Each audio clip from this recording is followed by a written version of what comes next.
So the App Store process is a pain in the you know what, and I'm not going to say it because Nico's on his call right now. um, Education apps and apps that are aged for smaller kids have a lot of stipulations, as they should. So we had to add some things in there. There's a bunch of stuff that we didn't know you couldn't do. So we mentioned COVID in just a small part of our text, and we had to take that out. Screenshots got rejected for this or that reason. It can be highly inconsistent on what gets through one time and doesn't get through another time. So that's frustrating. Um, what else? The review process can take anywhere from 1 to 3 days. There's different statuses. And that when you finally get that ready for sale, then it pushes to the App Store within a few hours usually. Can I jump? Yeah, go ahead. I just want to jump in real quick. Like one example is we've had some bugs that we've been trying to work out, and we pushed a build. I think it was Sunday night, and it's been going back and forth for up until like it just finally got pushed, like in the wee hours of the morning. So we wake up this morning to it actually finding pushed, even though we had submitted it originally on Sunday night. With each release, you can update just about all of the text, which you can see a little bit here. You can update your promotional text, obviously what's new in that release, the description. You can play with different keywords, and you can change the price at any time, which is kind of fun. We were playing with the idea of putting it on sale for a little while.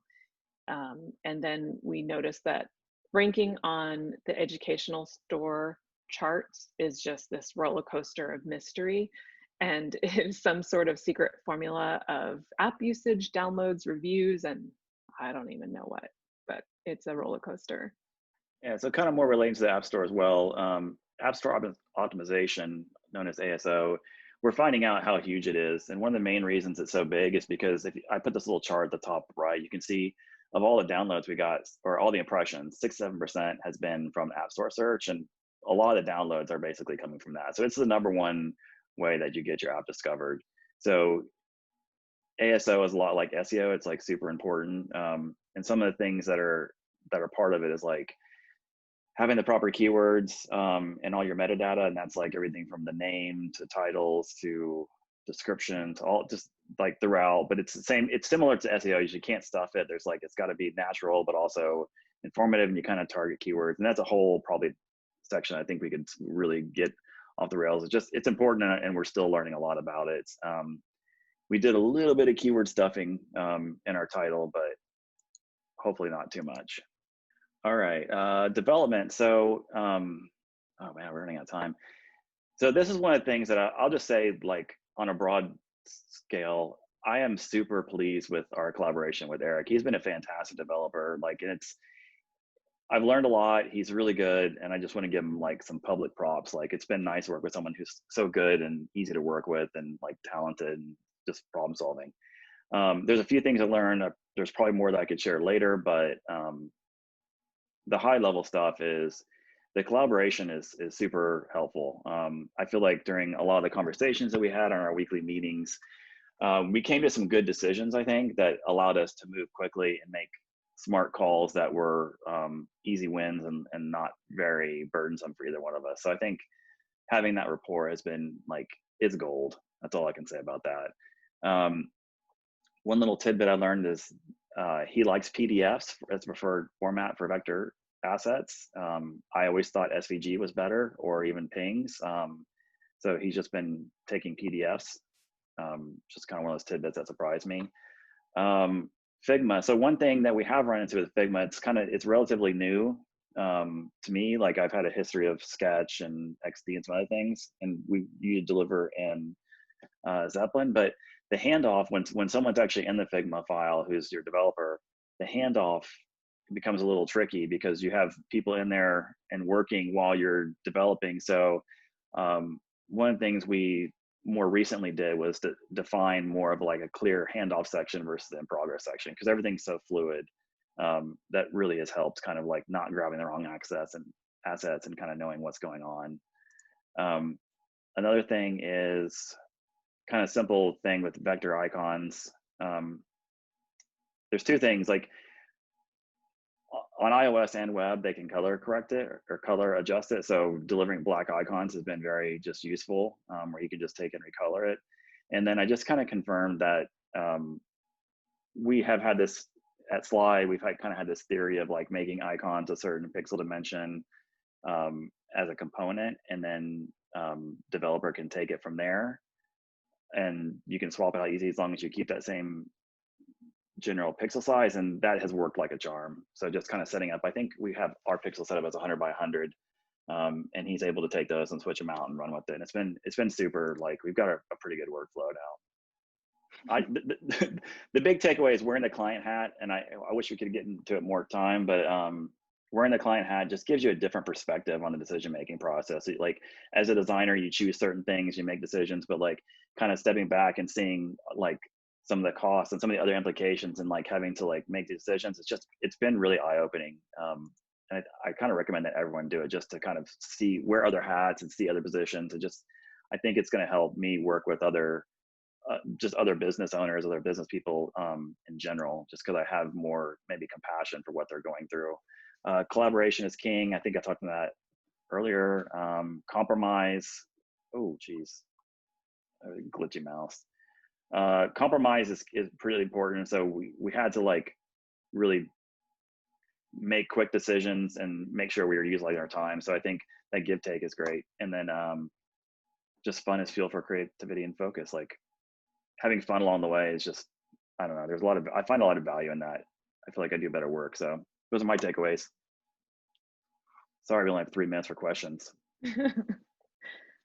We had some pre-submitted questions. I think some of our slides hopefully answered some of that stuff about the process of getting it through the App Store and some of the things that we're not normally exposed to. If there's something we didn't answer, y'all let us know. But does anyone have any top of mind questions that we can answer? I have a question. This is Tia. Yeah. And where are you calling from, Tia? Sorry. I'm really curious about like the upfront partnership that you guys might have talked about or didn't talk about, especially when working with friends. Like, you know, there's cost and there's finances involved when it comes to these things, and like an outcome of an increase in finances. So like, what did that process look like for you guys? Yeah, we kind of, so I will say that going into it, I think there was a bit of like, I don't know where this is realistically going to go. Because I've worked on other projects before where it's like you've done a lot of time and nothing ships. And that was actually one of my things, like, I will do this, but it has to ship. We have to ship something. I don't care. Like, and we decided that a 50-50 arrangement was fine. Essentially, we cover all the design related costs and he covers all development costs. It's pretty, I mean, we're pretty small fry. So this was actually, I would say, as much of an experimentation as anything else. I think I'm out $15. So like the upfront expense has been nominal. That's awesome. And did you guys put that in writing anywhere? We did not, and we should have. And that's, we're trusted. We're taking, we will at some point. Yeah, a leap of faith. Yeah. At the moment. We thought about it, and I was like, well, I don't really want to invest the time, energy, and the finances in getting anything legal going, because I'm not sure if it's going to go anywhere. One place we looked out on was that Eric already had an established company with Ellie's Games. So he already had a presence on the App Store, and he already had that process. So this app, we agreed that would live under Ellie's Games as the developer. So that was a nice thing that we kind of looked into. Yeah. And I will say that, like, obviously I would love to make $1 million on this, and we joke about getting private jets and all that, but this has really kind of been mostly like a learning, fun experience that solves a need that, like, this is growth, I think, is really the main thing. And it's like everything that comes outside of that's extra. And we've been getting a lot of feedback, some mostly good, some, you know, people, sometimes people aren't going to be happy no matter what. But Eric he's a great customer service advocate for Be Ready, and all of the emails so far are going to him, and he's been fielding all of that stuff.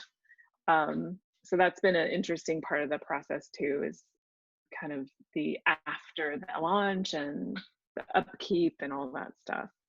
Yeah, he's responding to about 5 emails a day, which is a Mhm. fair amount.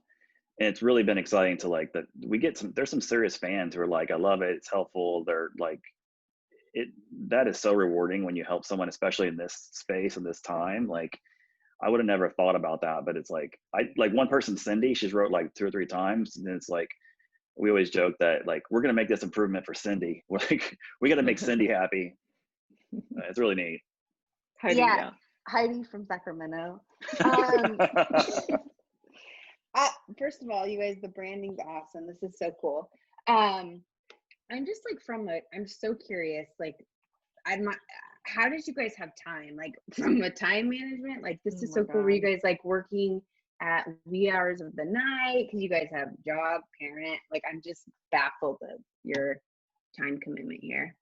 I would like to say that this was a majority Jeff effort, and Kat was doing other things mostly. And at any given time after work and on weekends, and Jeff would be at his computer just working on it. And I'm like, take a break. I'm having fun, you know. He was just really into it. And he just really got his creative juices, you know, flowing in a little bit of a different direction, I guess. So yeah, those were 2 of the requirements that I had, is like, if we're going to do this, it needs to be fun, because this is like our side time, and we need to launch, because I'm not just doing it just to do it. So yeah, I looked forward to it. Like, it was like, I've really become closer friends with Eric too. Like, we've bonded quite a bit, and it's just been like, I don't know, it's something to kind of, it's like a hobby, you know. It's like, hey, let's talk about, be ready, and then go play spike ball. Like, we'll play spike ball and then go back to our computers and then work on it for a couple hours. So it's, you know, when I get burned out or tired, it's like, because there's no, like, I can just stop. I can just be done for the day. There's nothing, there's no pressure, because it's like, it's all self-inflicted. So it's, I work on it when I want to, and I don't when I don't. So that's the nice part. And for the most part, it's been fun. So like, I enjoy doing it. The App Store stuff was the most interesting to me, I think. Just kind of like, I mean, you guys know, it's like, we do designs, we do our part, and then we hand off, and like, depending on the relationship, we might see the outcomes of it. We might, but like, being able to like, actually like, push the button to send it to like, into submission process, and kind of enter all the metadata, and kind of, and then follow the analytics, follow the sales. Like, it's just been really interesting. I wouldn't have thought I would necessarily nerd out over it, but I have.